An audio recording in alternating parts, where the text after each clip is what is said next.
Hello guys, welcome to my channel. Episode की शुरुआत विक्रम से होती है। वो वीर से कहता है कि मान ने ये सब किया, सब कुछ आपके सामने है। बिरजू कहता है कि वो अपनी रानी सा के खिलाफ कभी नहीं जाएगा। विक्रम कहता है कि इस बार ये सब मत नजरअंदाज करना। राजेश्वरी वीर को फोन लगाती हुई कहती है कि लॉज में आओ, मुझे आपसे बात करनी है। वीर कहता है कि वो मुझसे बात करना चाहती है। वो रानी को देखता है। बिरजू कहता है कि तुम उससे कमजोर पड़ जाते हो, तुम मत जाओ। विक्रम कहता है कि वो सही बोल रहा है, इस बार मत जाना।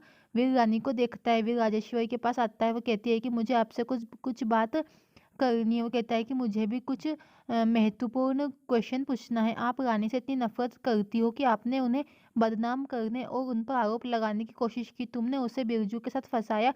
वो आपका बहुत सम्मान करती है। राजेश्वरी कहती है कि उनकी वजह से आपको और मुझे जेल जाना पड़ा, हमारा अपमान हुआ, हमारा बिजनेस खराब हुआ। वीर कहता है कि उसने अपने पिता के लिए ऐसा किया था, कोई भी बच्चा होगा तो ऐसा ही करता। राजेश्वरी कहती है कि मैं देख सकती हूँ कि तुम क्या कर रहे हो। वीर कहता है कि मैं। राजेश्वरी कहती है कि तुम यहाँ उसके लिए आए थे, विक्रम के लिए नहीं। मैंने तुमसे उसे बलिया में छोड़ने के लिए कहा था, लेकिन तुम उसे वापस ले आए थे। मुझे आपके लिए कोई फर्क नहीं पड़ता। रानी तुम्हारे लिए सब कुछ है, तुम्हें मुझसे कोई मतलब नहीं है। वीर कहता है कि ऐसा नहीं है। राजेश्वरी कहती है कि सच्चाई हमारे सामने है। हमारे 28 साल के माँ बेटे के रिश्ते पर 8 महीने में एक लड़की का असर हो गया। तुम्हारे लिए रानी सब कुछ है, मैं कुछ भी नहीं हूँ। मैंने तुम्हें अपना नाम दिया, तुम्हें अपने घर में रखा, कभी भी तुम्हें और विक्रम में अंतर नहीं किया, कभी कुछ नहीं मांगा। आपको शहर के सबसे अच्छे अस्पताल खुलवाया। वीर कहता है कि तुम मेरे लिए सब कुछ हो, मैं तुम्हारे बिना अधूरा हूँ। प्लीज मुझे एक मौका दो। रानी आपका दिल जीत लेगी, मैं सब कुछ ठीक कर दूंगा। राजेश्वरी कहती है कि ये सब ठीक करने का एक तरीका है, आपको रानी और मुझ में से किसी एक को चुनना होगा। आपके पास फैसला करने के लिए 1 घंटा है। वीर कहता है कि आप क्या कह रही हो? रानी मेरी पत्नी है और आप मेरी माँ।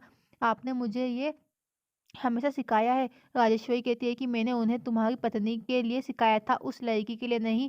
तुमने उसकी जान बचाने के लिए उससे नकली शादी की, लेकिन अब वो नहीं, आपको उस लड़की और अपनी माँ में से किसी एक को चुनना होगा। वे कहता है कि प्लीज ऐसा मत करो। राजेश्वरी कहती है कि तुमने मुझे ये सब करने के लिए मजबूर किया है, मैं आपको आपके आंसर का वेट करूंगी। वो चली जाती है। विक्रम वीर को देखता है और वीर आंसुओं से बैठ जाता है। बिरजू कहता है कि उसका इंतजार करना बंद करो, वो वापस नहीं आएगा। दादी कहती है कि तुम क्या कह रहे हो? वो कहता है कि महिला, वो एक राक्षस है और वो सभी रानी के दिल को फिर से तोड़ देंगे। विक्रम कहता है कि बहुत हो गया माँ। वो कहती है कि एक बेटा पहले ही कह चुका है कि अब तुम भी बोलो। वो कहता है कि मुझे डर है कि तुम मेरे साथ भी बुरा कर सकती हो। राजेश्वरी कहती है विक्रम। वो कहता है कि चिल्लाओ मत, मैं भाई की तरह तुम्हारे जाल में नहीं फंसूंगा।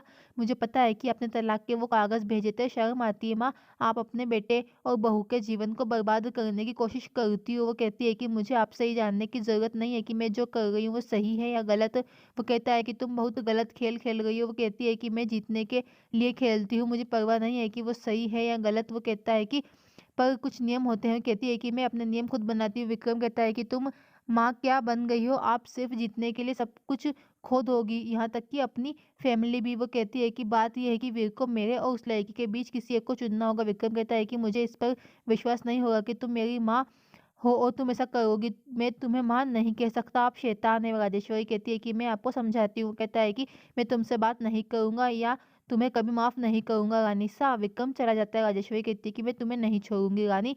विक्रम रानी को फोन करता है, पूछता है कि क्या वीर वहां पे आया। रानी कहती है कि वो नहीं आया। दादी कहती है कि क्या वो ठीक है? बिरजू कहता है कि वो कहीं गया होगा, वो बच्चा नहीं है। रानी उसके लिए टेंशन करती है। वीर सड़क पर चलता हुआ याद करता है कि राजेश्वरी ने क्या कहा था। वो याद करता है कि क्या हुआ।